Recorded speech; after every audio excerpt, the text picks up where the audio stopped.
The advent of IoT presented numerous innovations for all industries. But with this new technology came equally innovative ways to breach cybersecurity. What threats against IoT should you look out for in 2022? Unencrypted data. Hackers look to gain access to private and sensitive information from the large amounts of data IoT devices collect. Weak verification. IoT devices do not always require strong verification methods. And sometimes, they may not require verification at all, allowing access to any interested party. Botnets. Botnets are a network of infected devices that spread malware.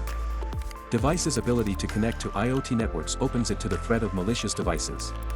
Here's how to protect yourself against IoT threats. Encrypt.